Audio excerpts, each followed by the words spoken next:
Hello there, my name is Diana Kolesnik and now we will unveil the top news of recent days.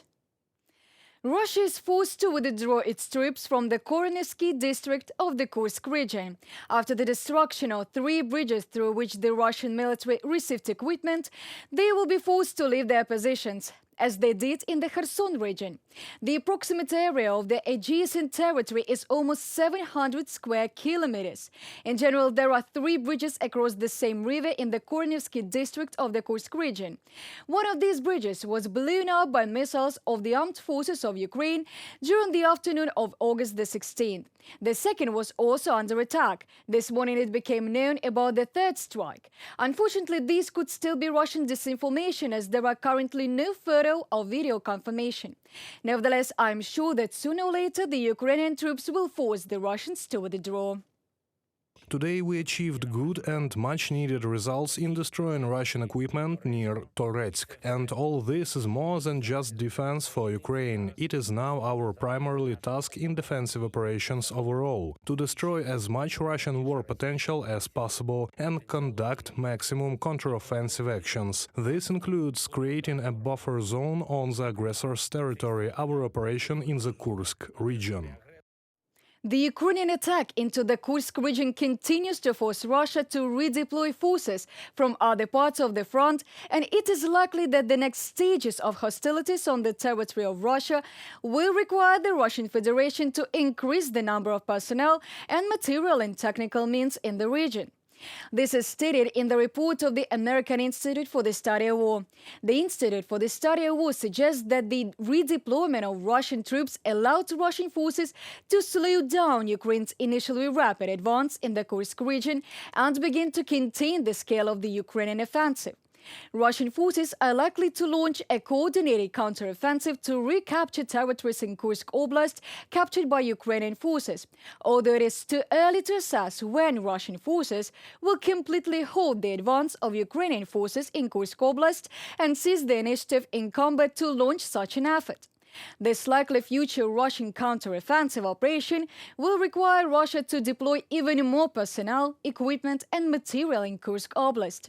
However, the exact amount of manpower and equipment that Russia will have to use in the Kursk region will depend on how resolutely the Ukrainian troops will defend the controlled positions on the territory of Russia. The Russians are conducting a so-called counter-terrorist operation in the Kursk region. It's funny, but its participants are paid less than those who take part in the so-called special military operation.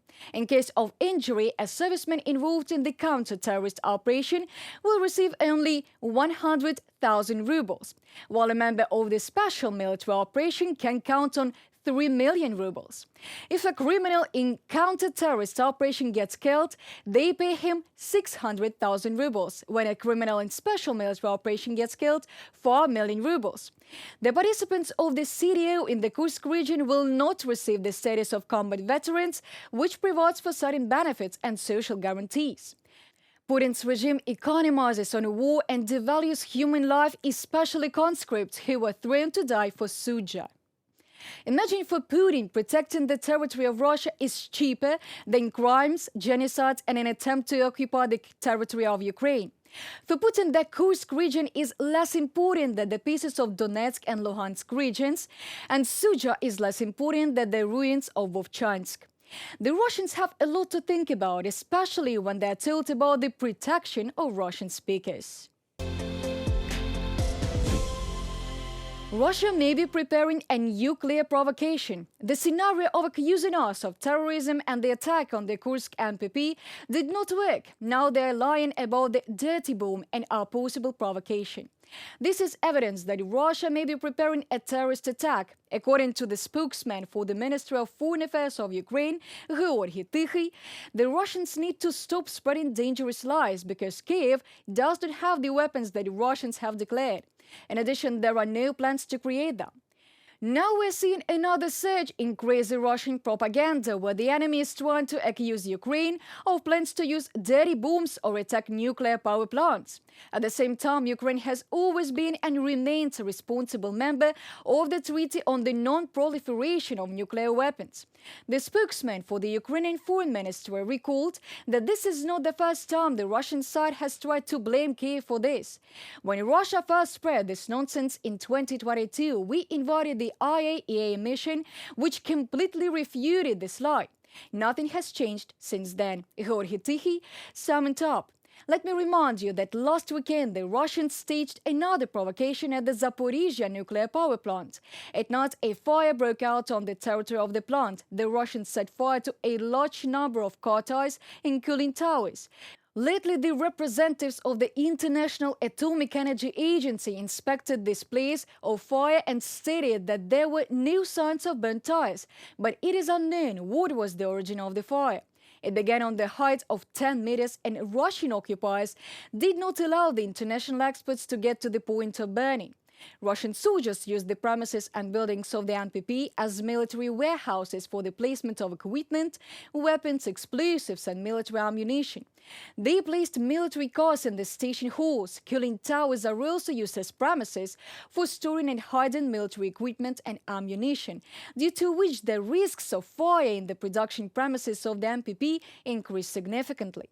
Degradation of NPP systems and elements worsens the overall security situation at the Zaporizhia nuclear power plant every day. Large-scale fires can lead to the development of the event up to a radiation accident. On August the 23rd, the official visit of Indian Prime Minister Narendra Modi to Ukraine will take place. It was announced by the Office of the President of Ukraine.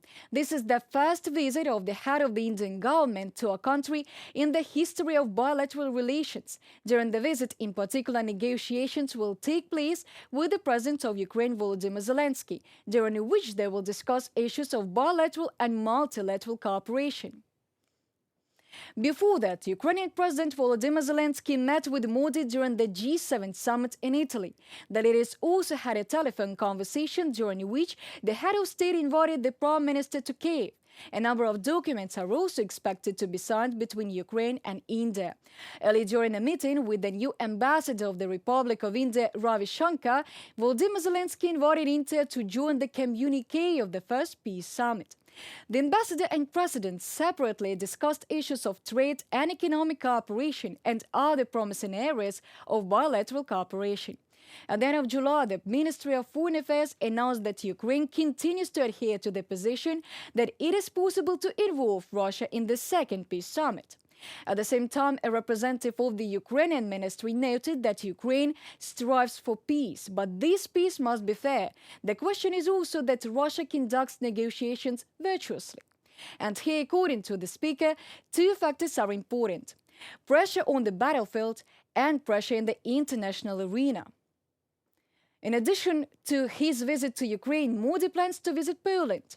This will be the first visit of an Indian Prime Minister to Warsaw in over 40 years. I would like to note that Poland is India's largest trade and investment partner in Central and Eastern Europe. This concludes today's video. Thank you for watching. Stay updated, comment, like and subscribe to our UA TV English channel for more news from Ukraine. Your support really matters. Goodbye.